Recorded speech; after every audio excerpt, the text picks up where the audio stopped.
Hello tout le monde, on réalise aujourd'hui un carré au spéculoos avec une base croustillante et une crème divisée en 3 avec de la pâte de spéculoos et à base de mascarpone. C'est une recette que j'ai vu passer sur les réseaux sociaux plusieurs fois, que j'avais envie de tester. Je vous mettrai l'original dans la description de la vidéo, mais je vous partage celle-ci pour vous montrer les étapes. Alors c'est très gourmand, ce n'est pas à manger tous les jours, mais ça fait plaisir de temps en temps. Vous allez retrouver tous les ingrédients dans la description de la vidéo. Donc je commence par préparer un cadre avec des feuilles de rhodoïde sur le côté ou du papier cuisson si vous n'en avez pas.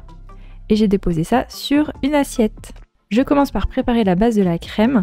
Donc je fais fondre du chocolat blanc au bain-marie. Attention, il faut le faire fondre tout doucement. Le chocolat blanc, il ne faut pas trop le faire chauffer, sinon il va durcir. Ensuite, j'ajoute le beurre coupé en petits morceaux pour qu'il fonde. Et lorsque le tout est bien fondu, je vais pouvoir le verser et le mélanger énergiquement avec la pâte de spéculoos. Vous mélangez bien, c'est important de bien mélanger pour bien accommoder les deux préparations et obtenir quelque chose de bien lisse.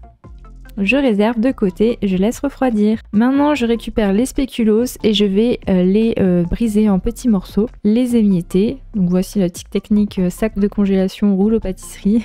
Je verse ensuite le tout dans un petit bol et je rajoute le beurre fondu. Vous mélangez bien et ça ensuite on va le verser à l'intérieur du moule et bien tasser le tout.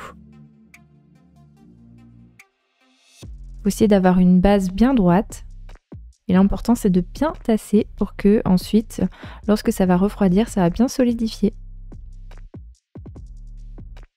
Et voilà, je réserve au frais.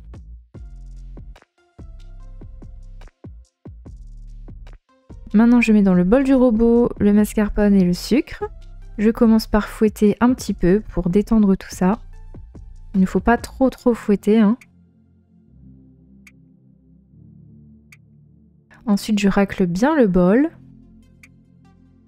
Je vais pouvoir ajouter la crème liquide 30% de matière grasse froide et commencer par mélanger tout doucement en augmentant progressivement la vitesse. Il faut bien surveiller pour éviter que la crème ne graine, puisque ça va très vite, comme il y a beaucoup de mascarpone. Vous voyez, on obtient une belle crème avec un beau bec d'oiseau, bien lisse.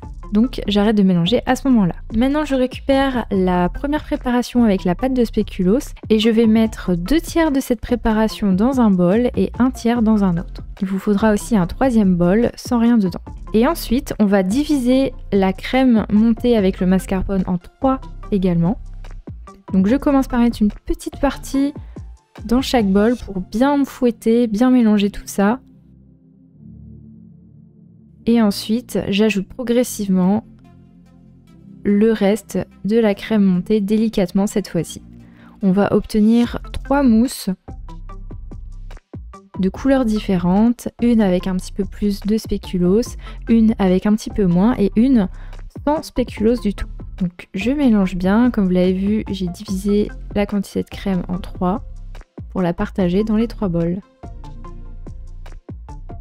Donc pour le bol sans spéculoos, il faut en laisser un tout petit peu plus. Donc je prépare la 2e couche de crème. Donc vous voyez, elle est un petit peu plus claire puisqu'il y a moins de spéculoos dedans.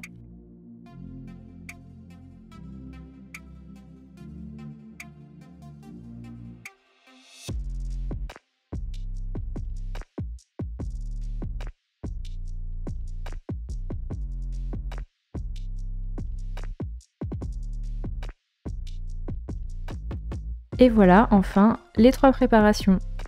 On va maintenant les verser une par une sur la base croustillante qui a durci. Donc je commence, là c'est comme vous le souhaitez, moi je commence par la crème où il y a le plus de spéculoos. Et je l'étale bien, le tout c'est d'essayer de faire des couches assez droites, avec la même épaisseur partout.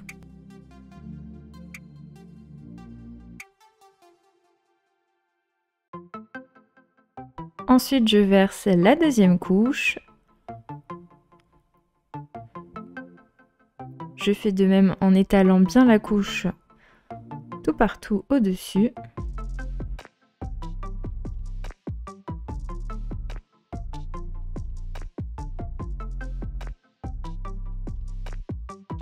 Et enfin, je termine en ajoutant la dernière couche sans spéculoos.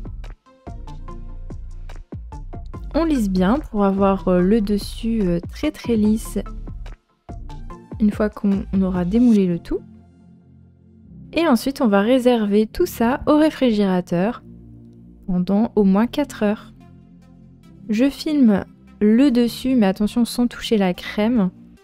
Vous voyez, j'ai vraiment mis du film sur le cadre inox.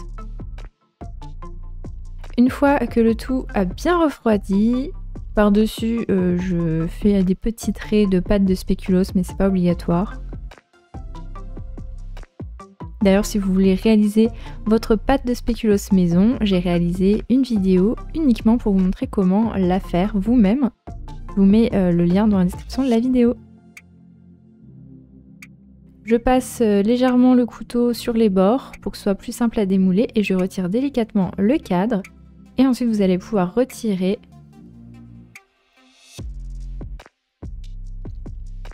les bandes de rhodoïdes.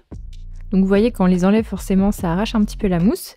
Mais ensuite, il vous suffit simplement de passer tout doucement une petite spatule pour lisser le tout et avoir un rendu bien propre où on voit les différentes couches. Et voilà, la recette est terminée. J'espère qu'elle va vous plaire. J'étais contente de tester cette recette, ça faisait longtemps que j'avais envie de la goûter. Typiquement le genre de recette ultra gourmande qu'on aime manger de temps en temps tout de même. Ensuite, je coupe en petits carrés. Pour ce gâteau, je vous conseille de ne pas faire de très grosses parts puisque, comme je vous l'ai dit, c'est très gourmand.